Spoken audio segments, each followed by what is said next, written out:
Good day, ladies and gentlemen, and thank you once more for joining me on this my YouTube series titled Do It Yourself Clean. First, I want to thank all the people that joined me in the last edition. Thank you for your questions, your comments. Thank you for your observations. We encourage that you keep bringing them to us. We even encourage that you suggest the next topic we should talk about. Do It Yourself cleaning series is about solving your cleaning and hygiene needs, which includes taking care of pests like rats, bugs, roaches in your house, removing stains from your walls, cleaning your windows. So we're going to be going on this journey regularly, talking about how to solve these challenges. Today we're going to be talking about bed bugs, and the first thing we want to talk about is how do you get bed bugs? You can pick up bed bugs anywhere humans congregate, whether churches, mosques, in a plane, hotels, restaurant, buses, trains. So anywhere humans go, you can pick up bed bugs.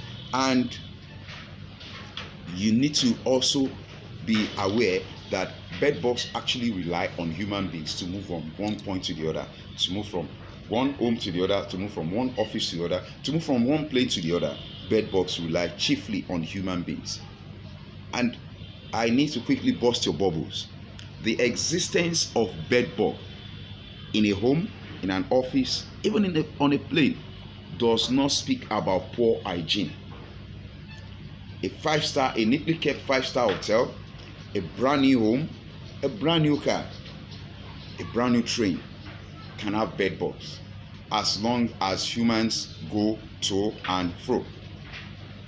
So we need to bust this old age stereotype that anywhere you find bugs, oh, they are dirty people. No, it has nothing to do with hygiene. As long as the humans go and come, bed bugs can come there.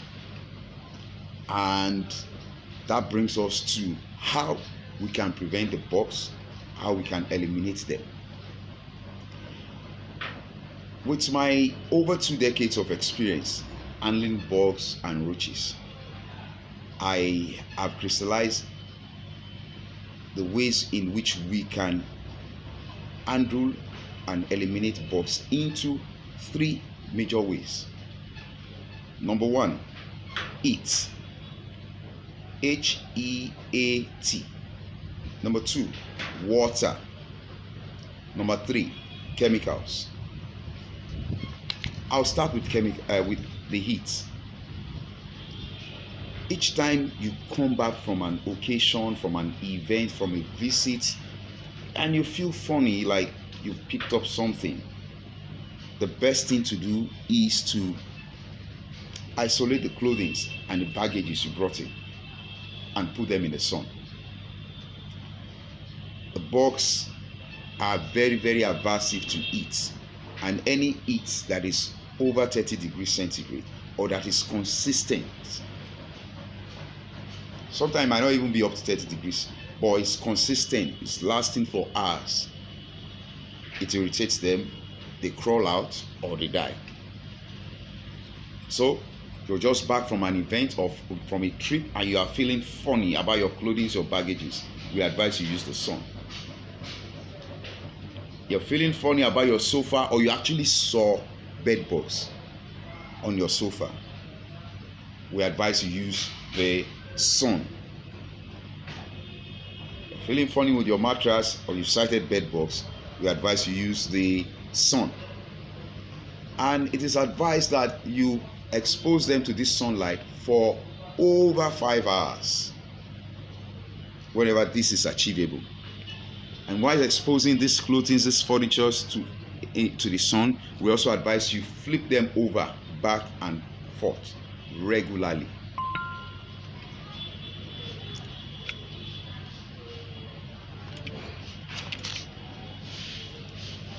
We advise you flip these furniture over back and forth regularly to achieve maximum heat distribution on a targeted item or material. The next option we want to talk about is the tumble dryer. That's the drying machine for clothes used in your laundry, if you have clothing, if you have beddings, duvets, bed sheets that are infested with bed bugs, your best option, just fling them into the dryer. And one of the most beautiful things about the dryer, we call it controlled drying, because we can actually escalate the heat level from beyond the 30 degrees benchmark that you can achieve in daylight. You can activate heat level of up to 100 degrees centigrade, 95 degrees centigrade, which kills these bugs instantly. So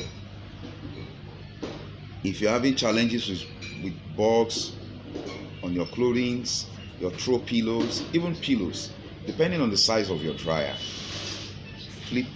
fling these things into the drying machine. Level option 3 is your handheld dryer that is used in drying air. This is normally, we deploy this as a maintenance tool. After sunning your sofas, your mattress in the sun, and you believe that these bugs have left, but if you are still seeing one or two activities, we advise you use your handheld dryer on your sofas, on your mattress regularly, even on the tables, the joint areas. For your mattress, the major place that the bugs stay is the joint edges, around the edges of the mattress, where you have another piece of material used in joining the main material together. Use your handheld dryer on these edges regularly, and you'll find an improvement. I must also prepare your mind that once there's full infestation, or once there's infestation, it is not a one-day event. You have to follow through with all the options I am going to be recommending to you. The last heat option I want to recommend is heat from your air conditioner. This also exists in a class of controlled heat. Air conditioners have options of heat as against cold all the time. Maybe a lot of us have not taken our time to observe that. This comes in very handy when you have many of semi-infestations. They have not blown into a very large population. Tune your AC into the heat option and run it for like an hour or two. Most of the bugs will crawl out or die, and you see them. The next option we want to talk about is water. Bugs are known to be poor swimmers, very, very poor swimmers, so they drown easily. So most times I just joke with my clients, the bugs are in your pillows and your throw pillows, freaking drown them. They are on your clothes, just drown them. Just throw the clothes into water and don't bother about it. They are poor swimmers. So drowning, that is using water, is a very good option. Sometimes you might want to wash the clothes totally. By doing so, you're not only using water, you're also using chemicals from the soap, which if the water doesn't get them, the chemicals from the soap will get them. So water is a very good option. And sometimes with your sofas, you want to bring out the sofa if they are infested. You want to wash the sofa and rinse them with water. A lot of them will drown, very few will crawl out. And that's why you find people in rural areas where you don't have the luxury of taps. During the rainy season, they bring out their mattresses and sofas just to do what? Drown the bugs. The last option I want to talk about is the option of chemicals.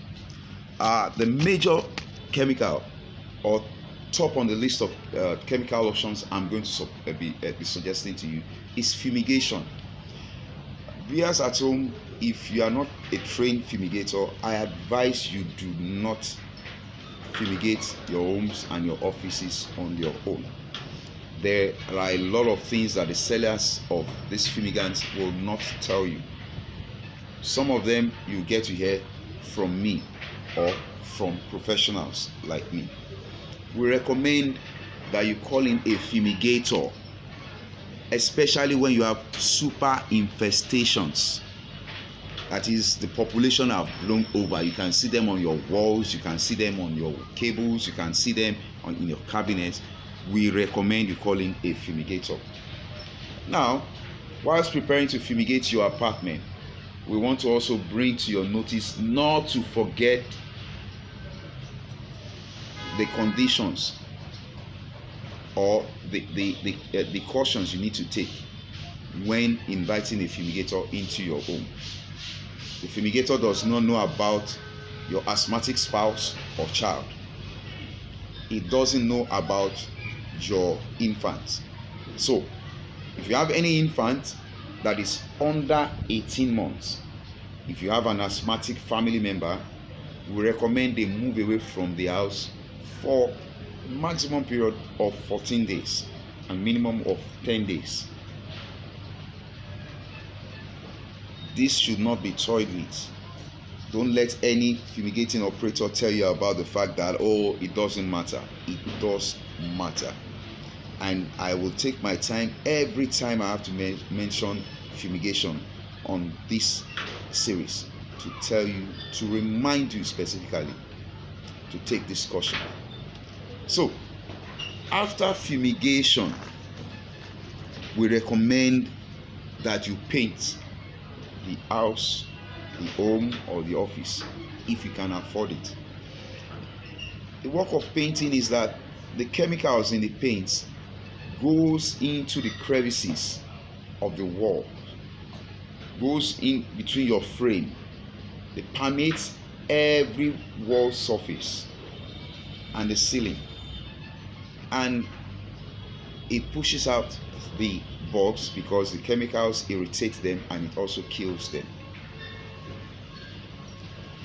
But for super infestation, for best results, I insist that you follow through all the options, from the heat to the water level to fumigation and painting.